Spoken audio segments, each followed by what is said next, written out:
Hi everyone. I hope you all are doing good. And in today's class, we will be starting with the Transfer of Property Act का mortgage वाला part. Okay, I hope I'm audible and visible to you.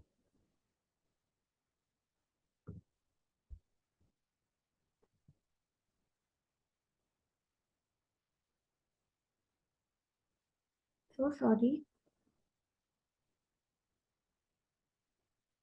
Yeah.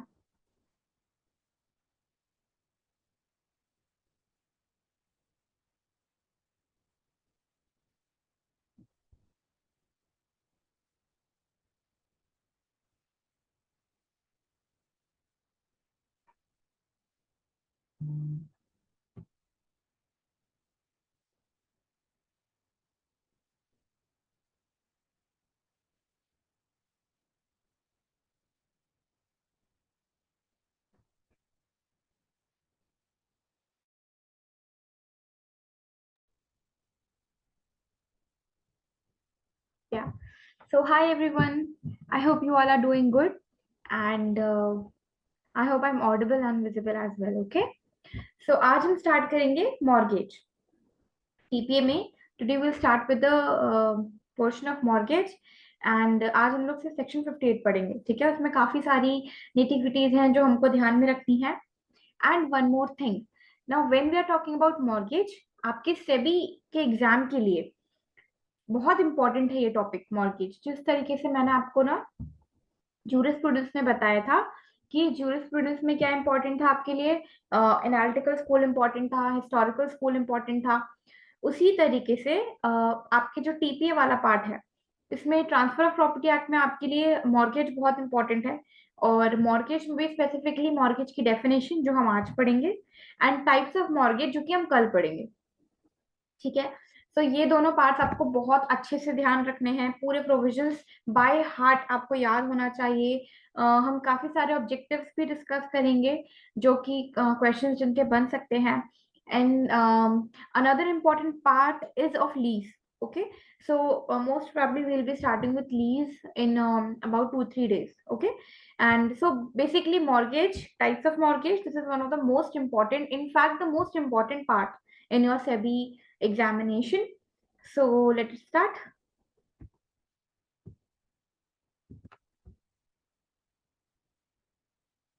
Okay.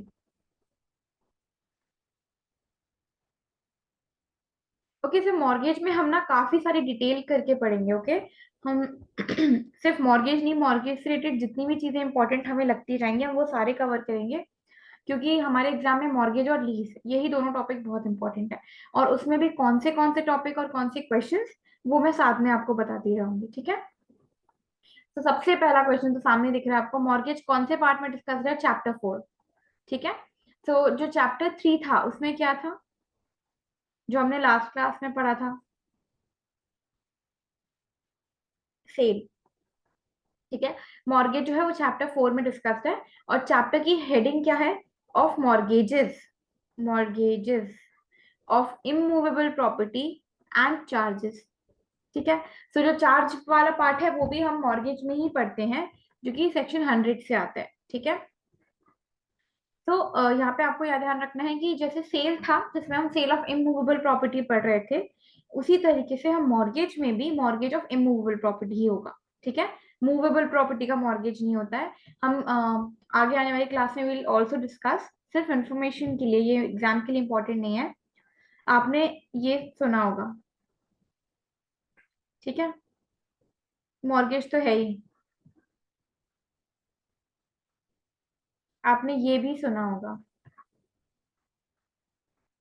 ठीक है, pledge, hypothecation, mortgage, इन तीनों में क्या difference है? ये basic सा क्वेश्चन है। ठीक है, आपको पता होना चाहिए, एग्जाम के पर्पज के लिए इंपॉर्टेंट नहीं है, बट आपकी जनरल नॉलेज, लीगल एक्यूमेन के लिए इंपॉर्टेंट है ये। ठीक है, so we'll discuss it later. आज हम इंपॉर्टेंट पहले मॉर्गेज डिस्कस करेंगे। ओके, सो मॉर्गेज क्या होता है? इन वेरी ऑर्डिनरी एक लेमैन के लैंग्वेज में मॉर्गेज क्या होता है? सिंपल से मैं आपको एक बताती हूँ। एक पर्सन है, इसको पैसे की जरूरत है। Okay, he is in need of money, so he approaches another person जिसका नाम है B. Okay, so basically B क्या करता है, अब इसको दे देता है loan. B gives loan to A. Say A needs 10 lakh rupees and B जो है वो उसको 10 lakh rupees as a loan दे देता है. So now B is providing loan to A, correct? B is providing loan to A, but for what security? If in case later A पलट जाता है and A वापस नहीं करता, what if A does not return the 10 lakh rupees जो कि B के हैं, तो B के पास क्या सिक्योरिटी रहेगी? नथिंग. अगर कुछ भी नहीं है तो फिर अगर मान लीजिए कि B ने A को पैसे दिए और A लेके भाग गया, what will B do? So किस तरीके से हम यहाँ पे हम बी के राइट प्रोटेक्ट कर पाते हैं? किसी भी तरीके से नहीं, क्योंकि ये तो सिक्योरिटी है ही नहीं इसमें. तो इसीलिए ही कि सिक्योरिटी रहे कि अगर ए ने लोन लिया है बी से, तो बी उस पैसे के अगेंस्ट कुछ एक सिक्योरिटी रखवा ले. ठीक है, कि अगर ए ने पैसे नहीं दिए, in case A does not पे, देन जो प्रॉपर्टी होगी, ठीक है ना, so what ever, for example एक घर है, then B will reimburse himself from the property of A. So if in case A defaults in the payment of money, then B will be reimbursing himself from the property which was kept as security with himself, with B. ठीक है, he will reimburse it from the property of A which was kept with B. तो ये एक तरीके से security का act करता है कि अगर जो पैसे हैं ए ने नहीं लौटाए, अगर ए डिफॉल्ट करता है, तो बी के पास क्या रेमेडी बचेगी कि जो ए का रखा हुआ सामान है वो उससे अपने आप को जो अमाउंट उसने दिया था वो सेटिस्फाई कर ले.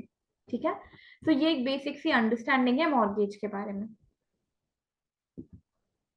अब हम स्टार्ट करते हैं basically with the section.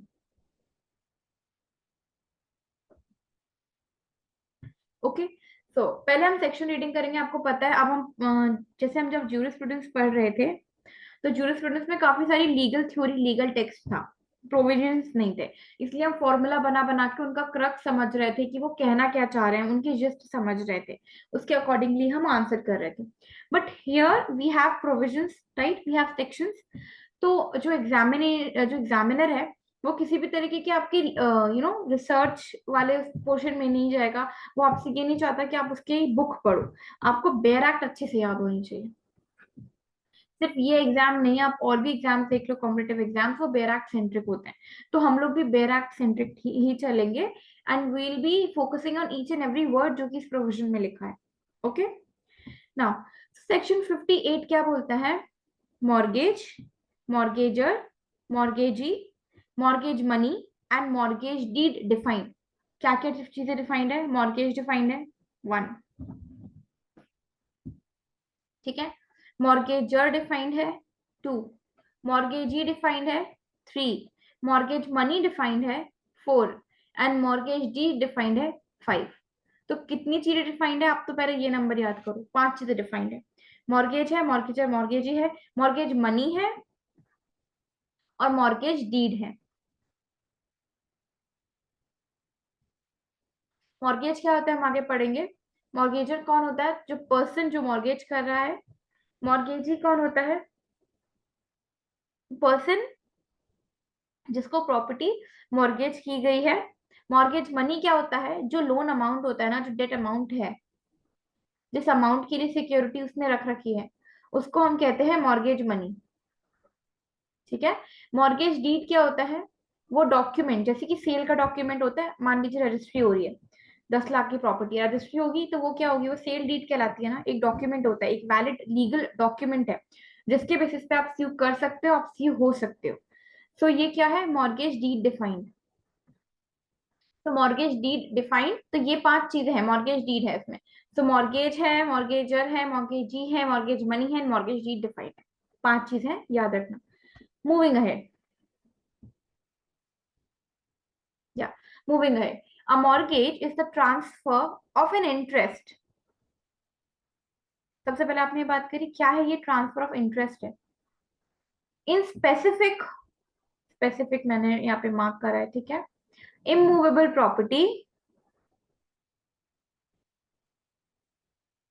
Just a second है ना.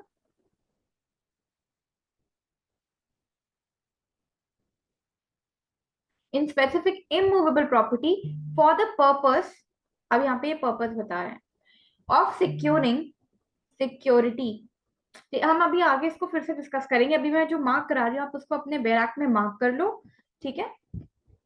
या फिर इन चीजों को देखो कि ये क्या क्या वर्ड्स इसमें यूज किए गए हैं। अभी हम ये पूरा डिस्कस करेंगे फिर से। Purpose of security, securing the payment of money advanced or to be advanced by way of loan, ठीक है, an existing or future debt, existing or future debt, or the performance of an engagement which may give rise to a pecuniary liability. Okay, now the transferor is called the mortgagor, the transferee is called a mortgagee. The principal money and interest of which the payment is secured.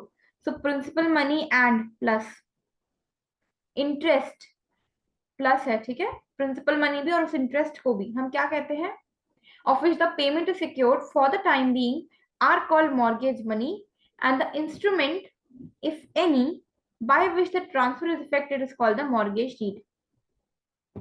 क्या समझा आप इस definition से? ये कुछ terms जो हमने underline कर रहे हैं ना, हम इन टर्म्स के बारे में डिस्कस करते हैं। देखिए, a mortgage is a transfer of interest. सबसे पहले तो हमें ये ध्यान रखना इंपॉर्टेंट है कि मॉर्गेज में सिर्फ और सिर्फ इंटरेस्ट ट्रांसफर हो रहा है, ठीक है। अब ये इंटरेस्ट क्या होता है, आपको मैंने जब सेल पढ़ाया था इससे पहले, तो सेल में आपने क्या बारे में बात की थी, ओनरशिप के बारे में बात की थी, राइट। इस सेल में क्या ट्रांसफर हो रहा है, ओनरशिप जाती है। अगर ए अपना घर बी को बेच रहा है, if A is selling his house to B, so abhi currently A is the owner of the house, right? So currently A is the owner of the house, and when the sale deed will be completed, then B will become the owner of the house. There is no transfer of interest but transfer of ownership. Ownership is going into B, right? And when we were also discussing sale, so at that point of time we also discussed about the three rights that an owner has. So every owner has these three rights. First of all, जो हम बोलते हैं ना यूसुफ यूसुफ वाला जो right होता है, I am not able to recall the exact Latin maxim, but basically उसको यूज करना, प्रॉपर्टी को डिस्पोज करना, and to enjoy the fruits.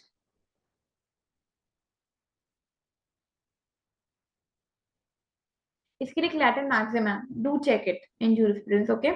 So ownership में, ownership what, ownership gives you a bundle of rights, and those rights are such rights where you get the right to use that thing, to dispose of that thing, and to enjoy the fruits of that thing, ठीक है। अगर इनमें से एक भी चीज कम होगी तो वो ओनर नहीं कहलाएगा।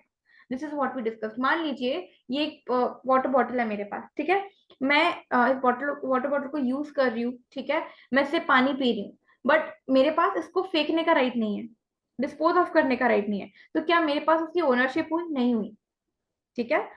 सिमिलरली अगर मैं बोलूँ कि यूज भी कर रही हूँ मैं, मगर मेरा मन करेगा तो मैं उसको फेंक भी दूंगी, ठीक है, मैं पानी भी पीऊंगी उससे, so what, I am the owner of the property, okay. So ownership, ये कुछ बंडल ऑफ राइट्स हम जूरिस्प्रूडेंस में भी पढ़ेंगे आगे उसको। सो ये होती है ओनरशिप। इंटरेस्ट में क्या होता है ना, जब इंटरेस्ट ट्रांसफर होता है, so when there is transfer of interest, this dispose वाला thing is removed. यूज आप कर सकते हो, you can bear the fruits of it, but you cannot dispose it off. So जब यहाँ से डिस्पोज हट जाता है, तो हम मानते हैं कि उस इंसान का इंटरेस्ट है उस प्रॉपर्टी में। So B has the interest in the property, don't have this right to dispose, then he'll be having what, the interest in the property. So यहाँ पे enjoyment का जो इंटरेस्ट, एंजॉय, इस प्रॉपर्टी को आप एंजॉय कर सकते हो, उसका जो इंटरेस्ट होता है, जो राइट होता है, उसको हम बोलते हैं transfer of interest. So mortgage में सिर्फ इंटरेस्ट ट्रांसफर हो रहा है, ओनरशिप नहीं जा रही है। सिर्फ उस प्रॉपर्टी को वो यूज कर सकता है, एंजॉय कर सकता है, डिस्पोज ऑफ नहीं कर सकता। क्लियर? देन स्पेसिफिक, ऐसा नहीं होगा कि ए बोले बी से कि मैं तुम्हें अपनी प्रॉपर्टी मॉर्गेज करूं, ए के पास 10 प्रॉपर्टी है, कौन सी कर रहा हूँ, ठीक है, इतना अनसर्टेन नहीं होता। स्पेसिफाइड होना चाहिए कि ए जो है वो बी को अपनी कौन सी वाली प्रॉपर्टी मॉर्गेज कर रहा है, तो स्पेसिफाइड प्रॉपर्टी है वो, ठीक है। इमूवेबल प्रॉपर्टी है, क्योंकि जब वो मूवेबल प्रॉपर्टी का होगा तो वो मॉर्गेज नहीं कहलाएगा, ठीक है। तो आपको हमेशा याद रखना है, मॉर्गेज हमेशा इमूवेबल प्रॉपर्टी के का ही होता है। Mortgage is always of immovable property, okay. जहां ये इमूवेबल हटी, that will not be considered as mortgage. Mortgage अगर टर्म यूज हो रहा है तो वहां पे डेफिनेटली इमूवेबल प्रॉपर्टी होगी। If in case it is of movable property, then it will not be mortgage, it will become pledge. ठीक है। For the purpose of, now अब हम यहाँ पे देख रहे हैं पर्पस। अब आप मॉर्गेज कर क्यों रहे हो, what is the purpose behind it? So of securing the payment of money advance. ठीक है। अगर बी ने ए को कोई भी पैसे दे रखे हैं, ठीक है, पेमेंट कर रखा है, पैसे दे रखे हैं, मनी एडवांस कर रखा है, तो उसको सिक्योर करने के लिए, ठीक है,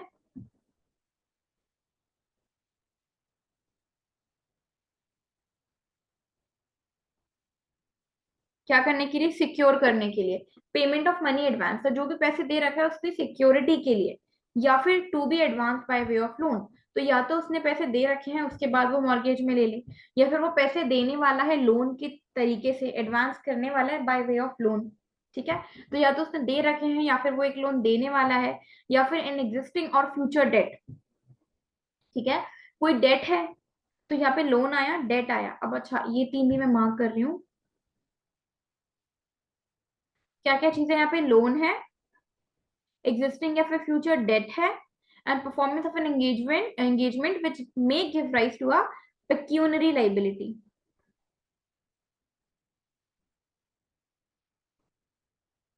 okay.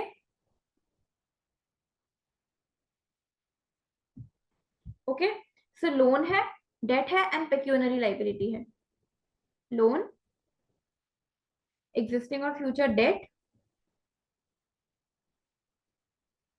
and pecuniary liability. So for the purpose of securing the payment of money advanced or to be advanced by way of loan, तो कोई भी पैसा या वो दे चुका हो, या फिर वो देने वाला हो लोन के तौर पे, या फिर कोई एग्जिस्टिंग या फिर फ्यूचर डेट है उसकी, ठीक है, या फिर performance of an engagement which में give rise to pecuniary liability, उसने कुछ ऐसा एक्ट करा है जिससे कोई पेक्यूनरी लाइबिलिटी अराइज होती है। ठीक है। तो ये तीन पर्पस है, सिक्योरिंग, लोन, डेट और पेक्यूनरी लाइबिलिटी।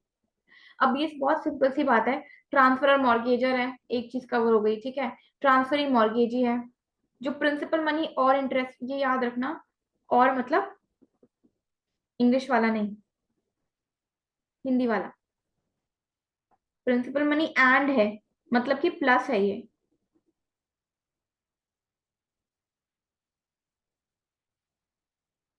ठीक है। तो प्रिंसिपल मनी होगा प्लस इंटरेस्ट। प्रिंसिपल मनी और इंटरेस्ट दोनों मिला के जो होता है वो होता है आपका मॉर्गेज मनी। ठीक है। प्रिंसिपल मनी और इंटरेस्ट जब दोनों मिलाते हैं तो वो होता है mortgage money. And the instrument if any, तो अगर इंस्ट्रूमेंट है, अच्छा इफ एनी क्यों लिखा है, क्योंकि अब हम आगे सेक्शन पढ़ेंगे। जिस तरीके से हमने सेल में देखा था ना, कि अगर प्रॉपर्टी है, उसकी वैल्यू ₹100 या उसके ऊपर है, तो सेल रजिस्टर्ड होना कंपलसरी हो जाता है। तो if the value of property is ₹100 or more than 100, then it is compulsory to register that instrument. ठीक है। सेल डीड होना इंपॉर्टेंट हो जाएगी, रजिस्ट्रेशन इंपॉर्टेंट हो जाएगा। सिमिलरली हम मॉर्गेज में भी पढ़ेंगे कि कब उस इंस्ट्रूमेंट का रजिस्ट्रेशन कराना इंपॉर्टेंट हो जाता है। ठीक है। नहीं तो फिर डिलीवरी ऑफ पोजेशन से हो जाएगा, जैसे सेल में 100 के कम था। ठीक है। So, and the instrument, if any, by which the transfer is effected is called mortgage deed. ठीक है। For the time being, it's called the mortgage money, and the instrument, if any, by which the transfer is effected is called the mortgage deed. ये चार हो गया। और ये होता है mortgage. A mortgage is a transfer of interest. तो आप याद कर लो इस डेफिनेशन को, बहुत ज्यादा दिया मैंने, आप याद कर लो इसको एज इट इज, बहुत अच्छा है। क्योंकि सिर्फ इस एग्जाम के लिए नहीं, आगे आने वाले आप जो भी एग्जाम दोगे, ठीक है, देना चाह रहे हो, देने का सोच रहे हो, उन सब में ये डेफिनेशन इंपॉर्टेंट है। ये फर्स्ट पार्ट, सेकंड पार्ट तो खैर है भी नहीं उसमें बहुत ज्यादा, बट अगर आप ये फर्स्ट पार्ट याद रखोगे, that will be good for you. So a mortgage is a transfer of an interest. मैं लास्ट टाइम बता रही हूँ, ये एक बार अच्छे से देख लो क्या क्या पॉइंट्स ध्यान रखना है। A mortgage is the transfer of interest, specific, immovable property, purpose of securing money advanced, to be advanced, loan, existing और future debt, pecuniary liability। ठीक है। ये सारी चीजें आपको ध्यान में रखनी है। नाउ मूविंग अहेड, देखो ये जो क्लॉज ए है, सेक्शन 58 हमने जो पढ़ा है ना, इसके जो क्लॉज ए है, यहाँ पे डेफिनेशन है, ठीक है। और जो मैंने आपको अभी बोला था कि जो टाइप्स ऑफ मॉर्गेज है वो बहुत इंपॉर्टेंट है, ठीक है, वो भी सेक्शन 58 में ही डिस्कस्ड है, बट वो क्लॉज बी से लेके क्लॉज जी तक है, जो कि 6 तरीके के मॉर्गेजेस हैं। क्या क्या मॉर्गेज है?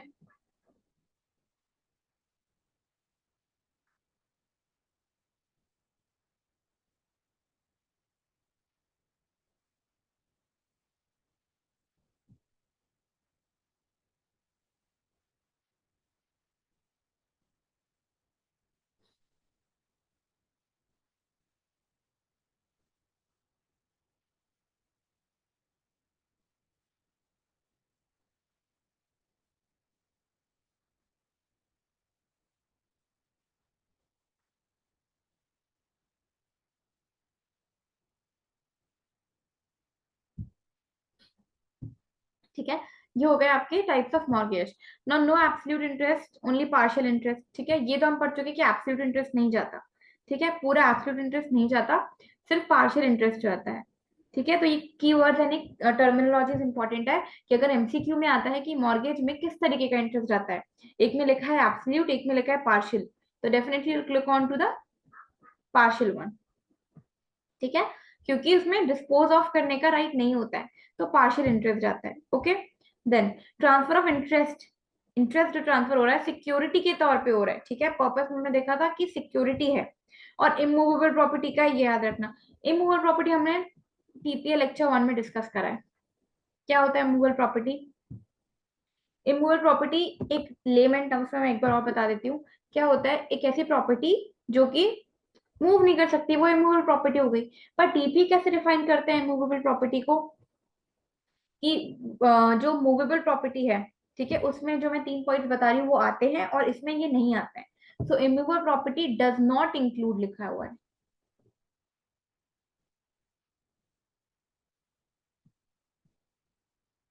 Does not include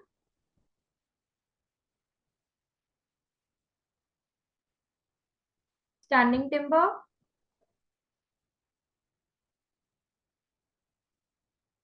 growing crops and grass. अभी स्टैंडिंग टिम्बर क्या होता है? स्टैंडिंग टिम्बर मतलब कि टिम्बर ट्री, टिम्बर ट्री क्या होता है? टिम्बर ट्री मतलब एक ऐसा ट्री जिसका फिक्स होना परमानेंट है, ये पक्का है कि उस पेड़ को काटा जाएगा उसके यूज के लिए। तो जिस भी पेड़ का कट होना फिक्स है, that is called as a timber tree, क्योंकि उससे हमें खुद टिम्बर एक्सट्रैक्ट करना है, ठीक है। तो स्टैंडिंग टिम्बर, तो ये जो चीजें हैं, इमूवेबल प्रॉपर्टी वो सारी प्रॉपर्टी होती है जिसमें stand does not include standing timber, growing crops and grass, ठीक है ना। इसमें और भी चीजें हैं, जैसे कि इमूवेबल प्रॉपर्टी में क्या चीज आती है, ये डज नॉट इंक्लूड में था, ठीक है। Standing timber, growing crops and grass आप बुक में पढ़ोगे, डेफिनेशन क्लॉज में सेक्शन 3 में आपको ये वहां मिल जाएगा, ठीक है। और कुछ और 4 पॉइंट्स हैं जो कि इमोरल प्रॉपर्टी में आते हैं, क्या आते हैं? लैंड आता है, things attach to land,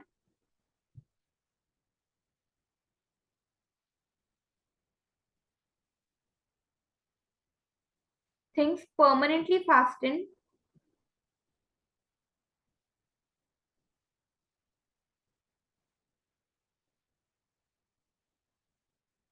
with things attach to land,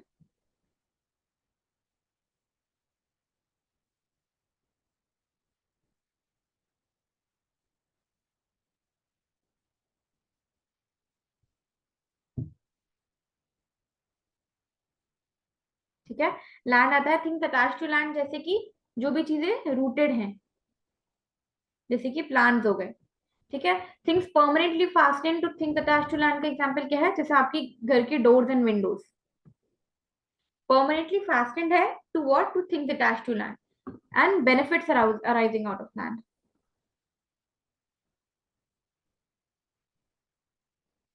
ये इंपॉर्टेंट है, ठीक है, ये 4 लाइन आपको याद रखनी है, बस ये 4 लाइनें ही याद रखनी है,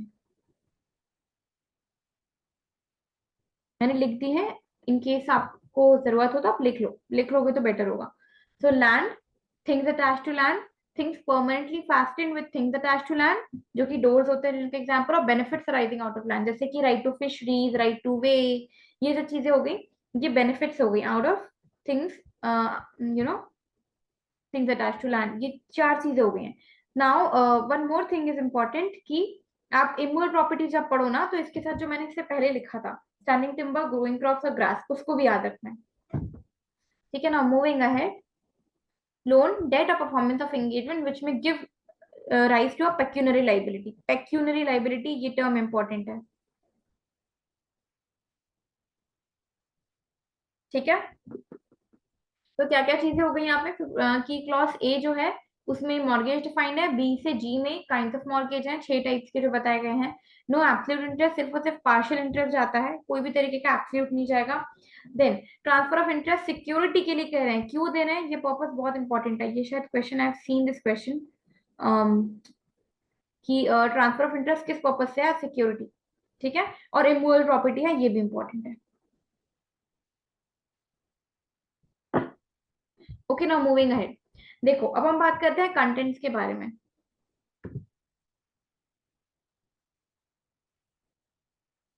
ठीक, अब यहाँ पे जब हम पार्टीज के बारे में बात कर रहे हैं तो दो पार्टीज होती है, एक होता है मॉर्गेजर, एक होते हैं मॉर्गेजी। ठीक है, मॉर्गेजर कौन होता है, जो कि ट्रांसफरर है, और मॉर्गेजी कौन होता है, जो कि ट्रांसफरी है। ठीक है, ये अपनी प्रॉपर्टी दे रहा है बी को एज सिक्योरिटी, ये ट्रांसफरर हुआ, तो ये क्या हुआ, ये मॉर्गेजर हुआ, और ये बी क्या हुआ, ये मॉर्गेजी हुआ। अब प्रॉपर्टी, प्रॉपर्टी कैसी होनी चाहिए, प्रॉपर्टी इमूवेबल होनी चाहिए, इसीलिए मैंने मूवेबल इससे पहले वाली स्लाइड में डिस्कस करा था। हमने सेल में डिस्कस किया था ये चीज, बट अगर आप ये फर्स्ट टाइम ये क्लास देख रहे हो, तो इमूवेबल प्रॉपर्टी क्या होती है हमने अभी डिस्कस करा है। 4 पॉइंट जो हो गए, land, things attached to land, things permanently fastened to things attached to land, and benefits arising out of land. और जो उसके पहले हमने जो 3 चीजें लिखी थी, does not include standing timber, growing crops and grass. ठीक है, ये इंपॉर्टेंट है, ये क्वेश्चन कई बार जुडिशरी मेंस में भी एज अ शॉर्ट नोट पूछा जाता है, और इमूवेबल प्रॉपर्टी से एमसीक्यूज भी बनते हैं। ना शुड बी एग्जिस्टेंस। ठीक है, ए ऐसी कोई प्रॉपर्टी बी को मॉर्गेज नहीं कर सकता जो उसके पास आने वाली हो, जिसको हम बोलते हैं सक्सेशन वाली प्रॉपर्टी। ठीक है, मान लीजिए सी वॉज ए का फादर, ठीक है, एंड ए को पता है कि सी की डेथ होने वाली है, तो ए, सी के डेथ के बाद फॉर श्योर ए के पास ही प्रॉपर्टी आएगी, क्योंकि सी वेंटिलेटर पे है और प्रॉपर्टी ए के पास आने वाली है। बी, ए जो है वो पहले ही जाके बी से लोन ले लेता है और बोलते हैं कि मैं आपको एक प्रॉपर्टी सिक्योरिटी में दे रहा हूँ। ठीक है, ये प्रॉपर्टी क्या इसके पास आ गई है, नहीं आई है, तो क्या वो एक ऐसी प्रॉपर्टी का मॉर्गेज कर सकता है जो अभी उसके पास है ही नहीं, जिसका वो ओनर ही नहीं है। तो वो ऐसी प्रॉपर्टी का मॉर्गेज नहीं कर सकता जिसका भी वो ओनर नहीं है। ठीक है, तो क्योंकि वो उसके पास अभी ये प्रॉपर्टी है नहीं, he is not the owner, क्योंकि अभी उसके सी की डेथ तो हुई नहीं है, ही स्टिल अलाइव, तो बी मना कर सकते कि डूड ये प्रॉपर्टी अभी आपके पास है नहीं, तो जब होगी तभी आप ये कर सकते हो। तो प्रॉपर्टी एग्जिस्टेंस में होनी चाहिए। ठीक है, प्रॉपर्टी बनने वाली है ऐसा भी नहीं। ठीक है, या मुझे प्रॉपर्टी मिलने वाली है, ये चीज नहीं होनी चाहिए। देन ट्रांसफरेबल होना चाहिए। अभी हम पढ़ते हैं सेक्शन 6 ऑफ टीपीए कि ट्रांसफरेबल प्रॉपर्टीज क्या होती हैं, और प्रॉपर्टी स्पेसिफाइड होनी चाहिए। जैसे कि मैंने कहा कि ए ने बी को बोला कि मैं तुमको अपनी प्रॉपर्टी मॉर्गेज करना चाहता हूँ, और ए के पास 10 प्रॉपर्टीज हैं, तो उसमें से कौन सी वाली प्रॉपर्टी। ठीक है, तो ये चीज होगी स्पेसिफाइड। ट्रांसफरेबल अभी हम पढ़ते हैं। एग्जिस्टेंस मैंने आपको बताया कि ऐसा नहीं होना चाहिए कि प्रॉपर्टी बनने वाली है या प्रॉपर्टी मिलने वाली है, जो property at that point of time उसके पास है, एग्जिस्ट कर रही है, वो ही प्रॉपर्टी मॉर्गेज होगी। ओके, नाउ सेक्शन 6, जो कि मैंने बोला कि प्रॉपर्टी, वो प्रॉपर्टी कौन सी होती है जो कि ट्रांसफरेबल होती है। What is a transferable property? See, what may be transferred, property of any kind may be transferred. अब आप ये देखो, एनी काइंड, ठीक है, किसी भी तरीके की प्रॉपर्टी आप ट्रांसफर कर सकते हो, एक्सेप्ट, अब ये जो सेक्शन 6 है ये पूरा एक्सेप्शन में चलता है। ठीक है, as otherwise provided by this act or any or by any other law for the time being in force, the chance of, तो ये जो चीजें सारे पॉइंट्स है ना, ये सब ट्रांसफरेबल नहीं है। जो सेक्शन 6 है ना ट्रांसफर ऑफ प्रॉपर्टी एक्ट का, ये कुछ ऐसे 10 कंडीशंस देता है, 10 पॉइंट्स बताता है जो कि प्रॉपर्टी ट्रांसफरेबल नहीं होंगी। ठीक है, ये इंपॉर्टेंट है, इसको भी ध्यान से पढ़ना। क्या लिखा हुआ है, जस्ट अ सेकेंड गाइस,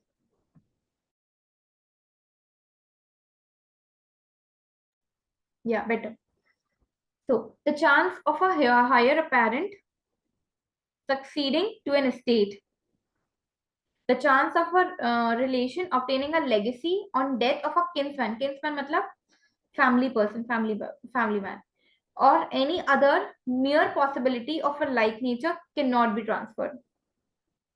तो क्या चीजें बोल दी इन्होंने कि कोई भी चांस जो उसको मिलने वाला हो, सक्सीड जिसको वो करने वाला हो, किसी स्टेट को वो सक्सीड करने वाला हो, इस चीज का चांस होना, ठीक है, या फिर कोई लेगेसी जो उसको मिलने वाली हो किसी और पर्सन के डेथ होने पे, उसको जो लेगेसी मिलने वाली होगी, या फिर उसको स्टेट में जो पोर्शन मिलने वाला होगा, या फिर कोई भी अदर, ठीक है, या फिर कोई भी अदर वर्ड, कोई भी अदर पॉसिबिलिटी लाइक नेचर की, या फिर और कोई चीज अगर उसको जो मिलने वाली हो वो, ठीक है, तो ये चीजें ट्रांसफर नहीं हो सकती. Then a mere right of re entry for breach of a condition subsequent can not be transferred. So सिर्फ और सिर्फ राइट ऑफ री एंट्री, कि अगर आपने कोई कंडीशन को ब्रीच करा, कंडीशन सब्सिक्वेंट को ब्रीच करा, कंडीशन सब्सिक्वेंट क्या होता है, ये भी टीपीए के पार्ट 1 में है, ठीक है, सेक्शन 1 से लेके 50 तक का सेक्शन है, 51 52 तक का. तो उसमें ये सब कंडीशन सब्सिक्वेंट क्या होता है उसमें डिस्कस है section 29. So right, a mere right of re entry, क्या होता है mere right of re entry, can not be transfer to any one except the owner of the property effected. ठीक है, री एंट्री मतलब अगर उसने lease पे दे दिया इस प्रॉपर्टी को, तो उसमें री एंटर करने का जो राइट होता है वो सिर्फ और सिर्फ ओनर को जाता है. इसलिए उन्होंने एक्सेप्शन निकाल रखा है कि ये ओनर से आप ये राइट नहीं निकाल पाओगे, ठीक है, ये ओनर का राइट नहीं हटेगा, बट और किसी का राइट होगा तो मियर राइट ऑफ री एंट्री नहीं मिलती और किसी को. ठीक है, mere right of re entry goes with the property. इस चीज का ध्यान रखना आप. It goes with what? It goes with the property. Then, an easement cannot be transferred apart from dominant heritage. Easementary Act का थोड़ा सा भी आपको आइडिया हो तो easement जो है वो भी प्रॉपर्टी के साथ ही जाता है. ऐसा नहीं होता कि फॉर एग्जाम्पल ये एक घर है, ये एक फार्म है, ठीक है, और एक यही रास्ता है निकलने का घर से, ठीक है, तो ये क्या हुआ, ये इसका ईजमेंट राइट हुआ इस फार्म से निकलने का. तो जो ईजमेंट है, ऐसा नहीं होगा कि मैं घर ए को दे दूं और मैं बोल दूं कि ये निकलने का रास्ता मैं बी को दे रही हूँ. इस प्रॉपर्टी के साथ अगर ए को ये प्रॉपर्टी मिलती है ना, तो इस प्रॉपर्टी के साथ ही ईजमेंट भी जाएगा. ठीक है, तो ईजमेंटरी राइट्स भी जो है वो कैसे जाती है, it goes with the property, it can not go alone.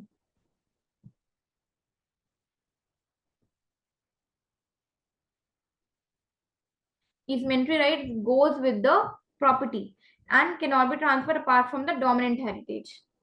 Dominant heritage के अलावा इसको ट्रांसफर नहीं किया जा सकता है. देन डोमिनेंट हेरिटेज क्या होती है, सबवेंट हेरिटेज क्या होती है, ये सब ईजमेंट्री एक्ट में हम पढ़ेंगे. ये हमारे सब्जेक्ट सिलेबस के अकॉर्डिंगली इंपॉर्टेंट होता है नहीं. Okay, so now all interest in the property restricted and enjoyment to the owner personally. तो ऐसे सारे प्रॉपर्टी में इंटरेस्ट जो कि जिसका एंजॉयमेंट किसी ओनर को पर्सनली करना है, ठीक है, पर्सनल एंजॉयमेंट है किसी प्रॉपर्टी पे, वो ट्रांसफर नहीं हो सकता. A right to future maintenance कभी ट्रांसफर नहीं हो सकता, कि अगर कोई वुमेन बोले कि मेरे को मेरे अगले 6 महीने का जो मुझे मेंटेनेंस मिलने वाला है ना वो मैं तुम्हें देती हूँ, ये पॉसिबल नहीं है. ठीक है, तो ऐसा राइट टू फ्यूचर मेंटेनेंस नहीं हो पाएगा इन व्हाटसएवर मैनर राइजिंग सिक्योर्ड और determined, can not be transferred. ठीक है, हाउएवर ये ध्यान रखना, अगर अरियर्स, ये क्वेश्चन आ चुका है, अरियर्स ऑफ मेंटेनेंस ट्रांसफरेबल है. हाँ है, क्योंकि ये अरियर्स क्या होता है, जो अमाउंट ड्यू हो चुका है, ठीक है, दैट इज कॉल्ड अरियर्स. तो अरियर्स ऑफ मेंटेनेंस ट्रांसफरेबल है, फ्यूचर मेंटेनेंस ट्रांसफरेबल नहीं है. ये क्वेश्चन आ चुका है कि अरियर्स और मेंटेनेंस और फ्यूचर मेंटेनेंस में से कौन सा ट्रांसफरेबल होता है, कौन सा ट्रांसफरेबल नहीं होता है. मेयर राइट टू स्यू, ठीक है, प्रॉब्लम किसी और की है, स्यू कोई और करेगा, ऐसा नहीं होता ना, जिसकी प्रॉब्लम है वही स्यू करेगा. सो एक mere right to sue can not be transferred. Mere मतलब क्या हो रहा है, मियर मतलब सिर्फ और सिर्फ ये, ठीक है. Similarly mere right to re entry का राइट बस सिर्फ आप री एंट्री, इस तरीके से नहीं हो कि आपने सिर्फ एक री एंट्री का राइट दे दिया, it goes with the property.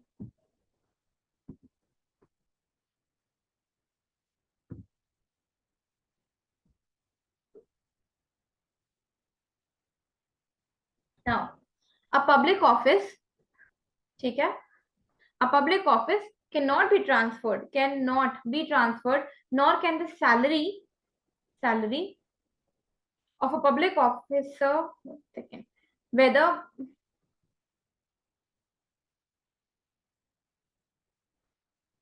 just a second guys, yeah, not the salary of a public officer whether before or after it has become payable.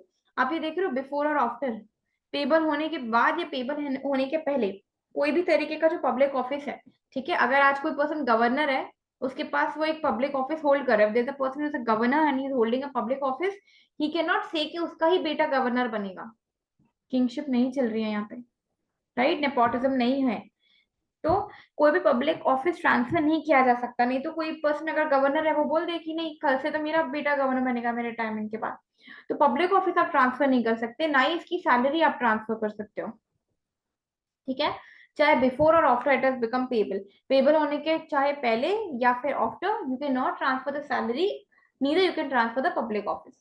Then stipends allowed to military, navy और air force, तो जो भी stipends होते हैं ना, ठीक है, वो स्टाइपेंड्स अलाउड नहीं होते जो भी आर्मी को मिलते हैं, नेवी एयरफोर्स के जो लोग रहते हैं, या फिर civil pensioners of the government and political pensions, तो किसी भी टाइप का पेंशन होगी या फिर स्टाइपेंड्स होंगे, ये सभी ट्रांसफरेबल नहीं होता है। Then no transfer can be made, number one, so far as it is opposed to the nature of the interest, तो जो प्रॉपर्टी का नेचर है उसके अगेंस्ट में जाके आप उसको ट्रांसफर नहीं कर सकते। सेकंड क्या है, for an unlawful object or consideration,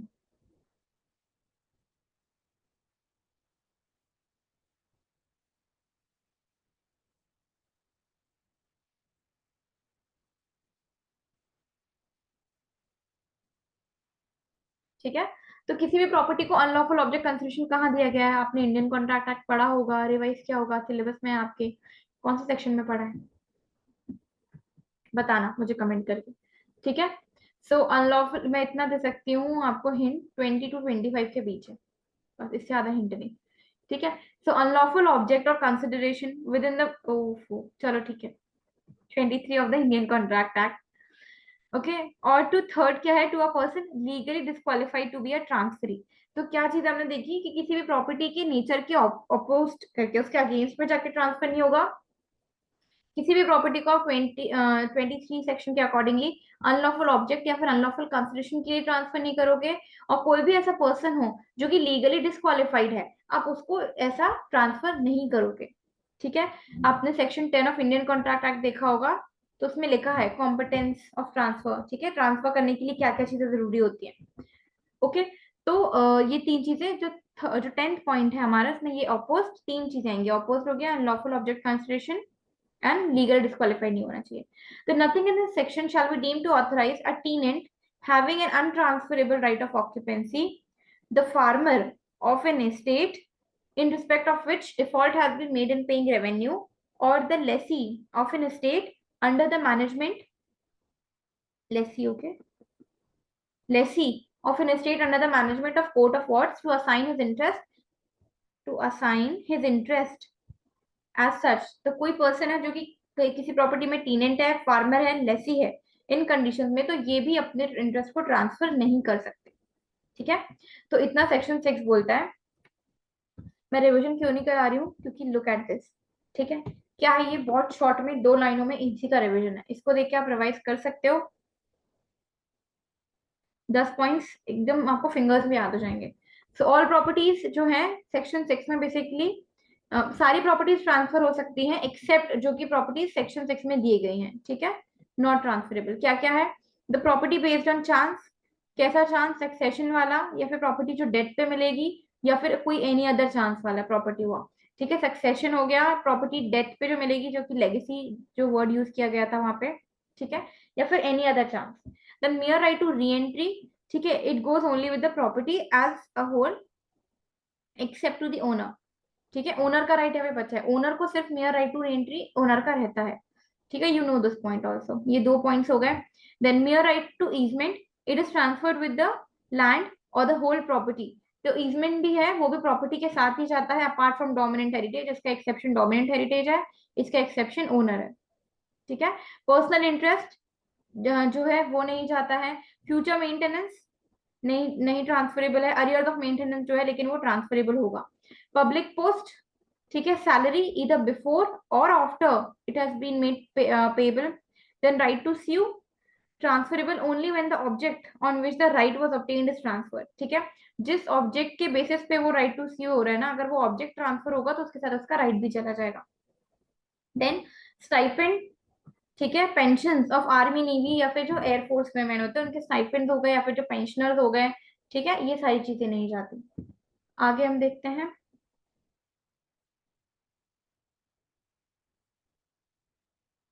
तो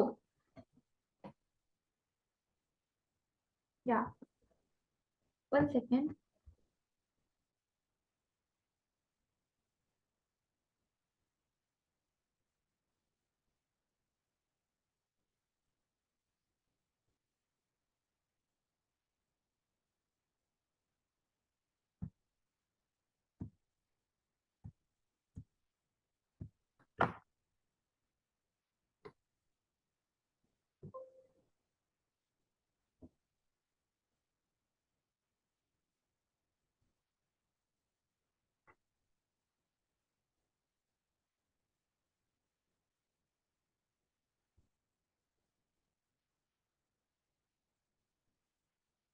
या I hope it is visible now.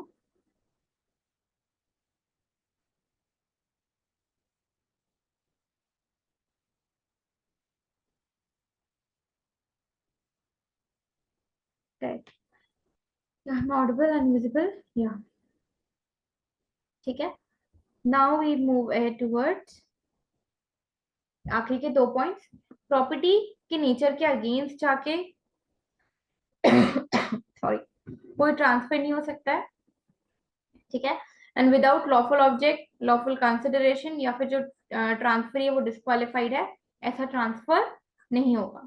ठीक है, तो ये 10 पॉइंट्स है, आपको इनको याद रखना है। अब हम आगे बढ़ते हैं। देखिए, हमने इतना तो पढ़ लिया है कि जहाँ पे जो ट्रांसफर है वो कैसा होगा, पार्शियल ट्रांसफर होगा। ठीक है, पूरा तो एब्सोल्यूट ट्रांसफर यहाँ हो नहीं रहा है, सिर्फ और सिर्फ इंटरेस्ट जा रहा है। इंटरेस्ट जा रहा है मतलब सिर्फ और सिर्फ एंजॉयमेंट जा रहा है, ओनरशिप नहीं जा रही है।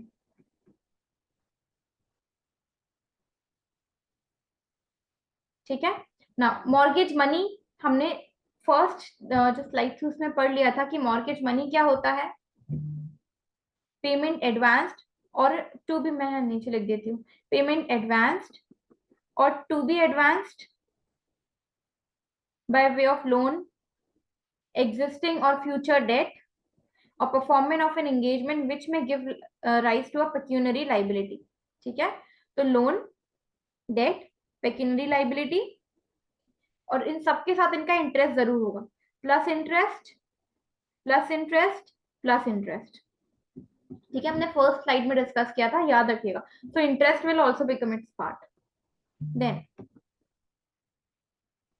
मॉर्गेज डीड क्या होता है, एक इंस्ट्रूमेंट होता है, एक डॉक्यूमेंट होता है जो कि लीगलाइज करता है, वैलिडेट करता है उस ट्रांसफर को, ट्रांजैक्शन को। तो एक ट्रांसफर डीड होती है जो कि एग्जीक्यूट करती है पार्टीज, और जिसके बारे में हम आगे पढ़ने वाले हैं कि अगर प्रॉपर्टी 100 रुपीज से ज्यादा की है, कम की है, तो वो क्या फॉर्मेलिटीज होती है मॉर्गेज डीड से रिलेटेड। ठीक है, देन फॉर्मेलिटीज डेफिनेटली क्या होगा, based on the nature of the mortgage. तो जैसा भी इस मॉर्गेज का नेचर है उसके अकॉर्डिंगली फॉर्मेलिटीज होंगी। Now let us move ahead to purpose of mortgage. Okay, so we'll now start with the purpose of mortgage. तो हम mortgage क्यों कर रहे हैं? हमने एक लाइन वहां देखी थी, सिक्योरिटी, जो मैंने आपको हाईलाइट भी करके बताई थी। सिक्योरिटी के लिए कर रहे हैं, काय की security, for payment of money advanced, जो पहले ही वो मनी एडवांस हो चुका है, या फिर to be advanced.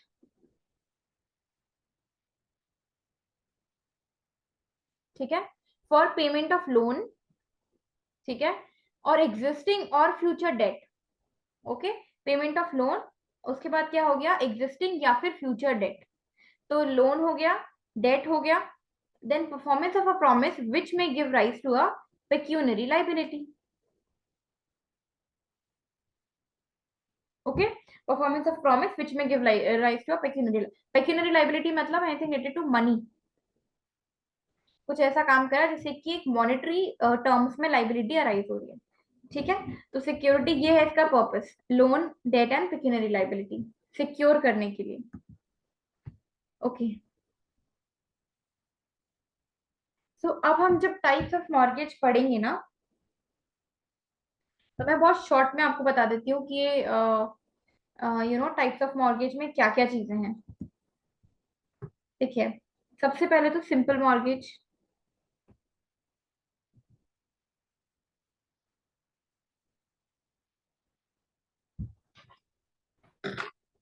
One second guys.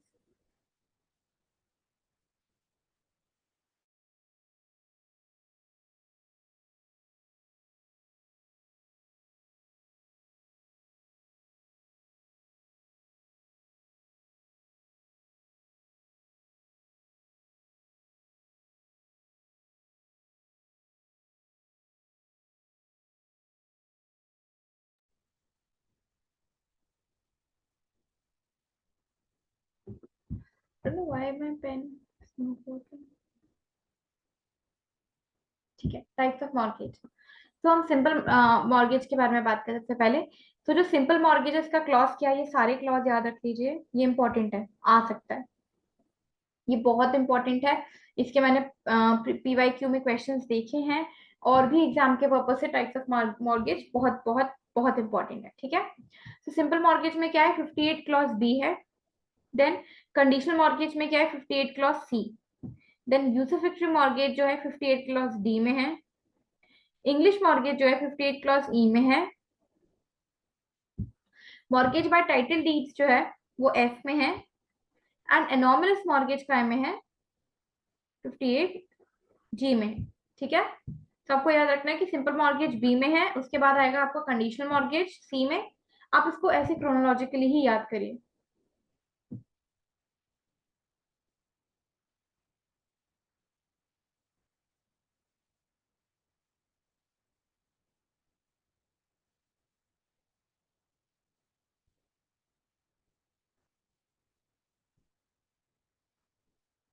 You can make any kind of tricks and tips की SCU ETA, सो दैट आपको वो पूरा एक टाइप की क्रोनोलॉजी याद रहेगी ना, तो ये आपके जो ऑप्शंस हैं वो सही होंगे।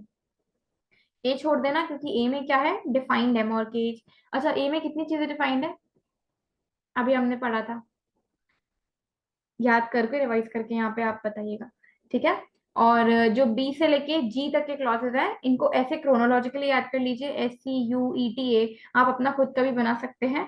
जैसे कि बी में आपको पता, सिंपल मॉर्गेज है, कंडीशनल है, यूसुफैक्टरी है, इंग्लिश मॉर्गेज है, टाइटल डीड है, एनॉमलस है। देखो, अब मैं एक छोटा सा बता दूं, एनॉमलस मॉर्गेज में कुछ भी नहीं होता है, लिटरली कुछ भी नहीं होता है। क्या होता है कि जो भी पार्टीज अपने हिसाब से टर्म्स एंड कंडीशंस बनाती हैं, वो इनॉमिनस मॉर्गेज में चला जाता है। सॉरी। देन टाइटल डीड्स का जो मॉर्गेज होता है, उसमें सिर्फ और सिर्फ किसी भी प्रॉपर्टी की टाइटल डीड्स दी जाती है। ठीक है, टाइटल डीड्स क्या होते हैं, डॉक्यूमेंट्स जो होते हैं। ठीक है, जो इंस्ट्रूमेंट है, वो जब इंस्ट्रूमेंट या फिर टाइटल डीड्स दी जाती हैं और उसको रख के, जो बहुत मोस्ट कॉमन वे है, वो ये टाइटल डीड्स वाला है। और जो बिजनेसमैन होते हैं ना, वो बेसिकली ये मॉर्गेज बाय टाइटल डीड्स इसी को ही फॉलो करते हैं, क्योंकि they can not move around. और क्योंकि businessman can need money any time anywhere, right. तो वो अपनी प्रॉपर्टी की सब कुछ तो लेके नहीं घूम सकते, राइट, तो वो टाइटल डीड्स लेके जाते हैं। तो जो टाइटल डीड्स वाला मॉर्गेज है, ये बिजनेस और कमर्शियल नेचर के लिए बहुत ज्यादा हेल्पफुल है। और टाइटल डीड्स में बेसिकली टाइटल डीड्स रख के ही मॉर्गेज लोन लिया जाता है। इंग्लिश मॉर्गेज में एक तरीके की ये होता है कि सेल ही कर दी जाती है, बट ऐसा प्रॉमिस किया जाता है कि अगर हमने आपको मॉर्गेज मनी टाइमली पे कर दिया, तो आप हमें हमारी प्रॉपर्टी वापस कर दोगे, हमें वापस हमारे लिए ट्रांसफर कर दोगे। ठीक है, तो इंग्लिश मॉर्गेज में क्या हो रहा है कि एक इंसान अपनी प्रॉपर्टी को ट्रांसफर ही कर रहा है बी को। ठीक है, इस कंडीशन पे कि बी उस प्रॉपर्टी को ट्रांसफर बैक कर देगा ए को, अगर उसने पैसा दे दिया तो। यूसुफैक्टरी मॉर्गेज बहुत इंटरेस्टिंग काइंड ऑफ मॉर्गेज है। उसमें डिलीवरी ऑफ पोजेशन नहीं होता है, अगर एक ही प्रॉपर्टी तो एक ही प्रॉपर्टी रहेगी। लेकिन फॉर एग्जाम्पल, अगर आप मान लीजिए ए जो है वो एक हॉस्टल चला रहा है, और उसने उसी हॉस्टल की प्रॉपर्टी को बी को दे दी है, किस लिए, एज मॉर्गेज प्रॉपर्टी, लोन लेके सिक्योरिटी के फॉर्म में। तो अगर अब यूसुफिक्टी मॉर्गेज अगर उसने वो करा है, उस प्रॉपर्टी के ऊपर यूसुफिक्टी मॉर्गेज करा है, तो क्या होगा, उस प्रॉपर्टी से आने वाले जितने भी प्रॉफिट्स होंगे, ठीक है, मान लीजिए आप जैसे हॉस्टल चल रहा है, तो जो भी प्रॉफिट्स होगा, जो भी चीजों से इनकम हो रही होगी, वो सारी इनकम अब ए के पास नहीं जाएगी, बी के पास जाएगी। प्रॉपर्टी का ओनर ए है, पर फिर भी जो पूरी इनकम है वो कौन रखेगा, बी रखेगा। और ये कब तक रखेगा, जब तक कि ए ने जो लोन लिया है वो पूरा का पूरा सेटिस्फाई नहीं हो जाता। मैं एग्जांपल देती हूँ। ए का एक हॉस्टल है, ठीक है, और ये बी है।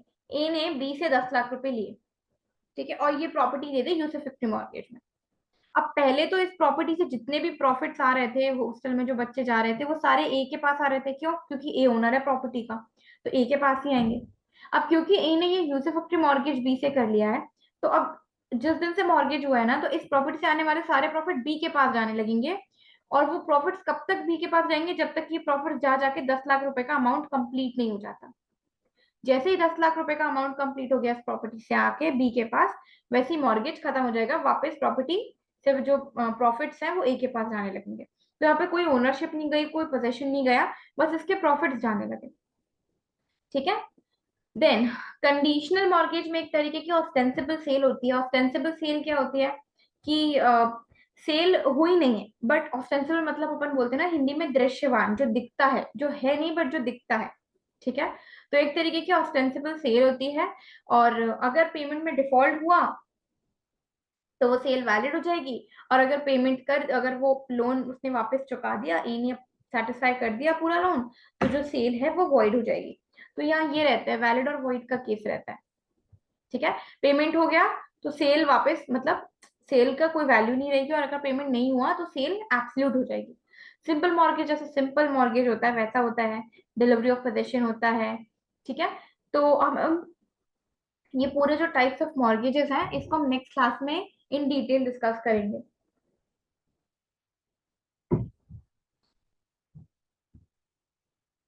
और ये जो लास्ट पॉइंट है, हम एक बार इसको भी देख लेते हैं।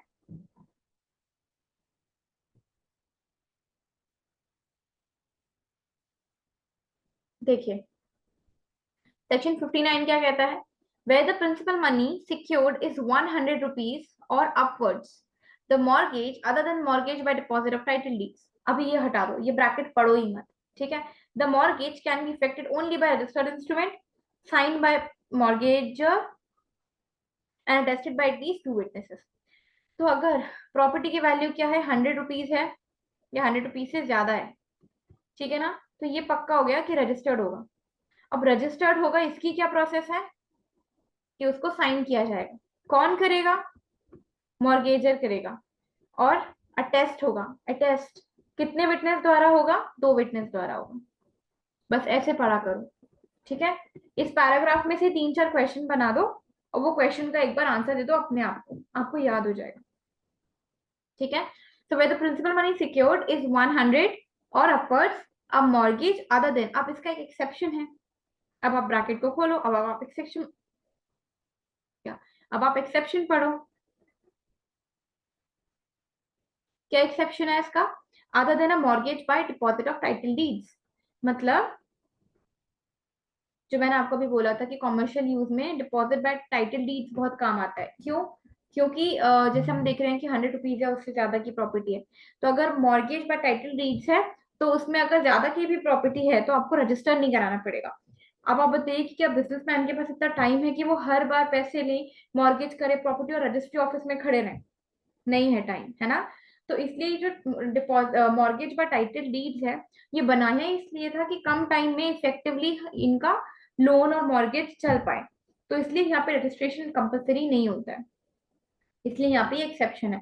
इसके अलावा टाइटल डीड हटा के बाकी जितने भी 5 है ना मॉर्गेज, उन सब में अगर प्रॉपर्टी की वैल्यू 100 या 100 से ज्यादा होगी तो रजिस्ट्रेशन कंपलसरी हो जाएगा। रजिस्ट्रेशन कंपलसरी हो गया मतलब साइन करना पड़ेगा, टेस्ट करना पड़ेगा 2 विटनेसेस द्वारा। ठीक है। Now where the principal money secured is less than 100 rupees, then a mortgage may be effected either by a registered instrument। अब यहाँ क्या आ गया, इधर आ गया कि या तो आप रजिस्टर्ड इंस्ट्रूमेंट से कर लो, ठीक है, sign and attested as aforesaid, sign attested as aforesaid मतलब कि 2 विटनेसेस द्वारा, और बाय डिलीवरी ऑफ प्रॉपर्टी, तो या तो आप रजिस्टर्ड कर लो, अगर 100 रुपए से कम है आपका ऑप्शन है, कि या तो आप डिलीवरी ऑफ प्रॉपर्टी से कर लो या आप रजिस्टर्ड इंस्ट्रूमेंट से कर लो, या तो रजिस्टर्ड हो जाएगा या फिर डिलीवरी ऑफ प्रॉपर्टी हो जाएगा। अब यहाँ पे ये भी क्या एक एक्सेप्शन है, accept in case of simple mortgage. इसका मतलब ये है कि सिंपल मॉर्गेज हमेशा रजिस्टर्ड होगा, ये हम आगे कल पढ़ेंगे। Simple mortgage will always be registered, चाहे प्रॉपर्टी की वैल्यू 100 हो, 100 से कम हो, डजेंट मैटर। ठीक है, सिंपल मॉर्गेज हमेशा रजिस्टर्ड होगा और टाइटल डीड में रजिस्टर करने की जरूरत नहीं है। मैं यहाँ पे लिख देती हूँ, simple mortgage will be registered and title deeds वाले में क्या है,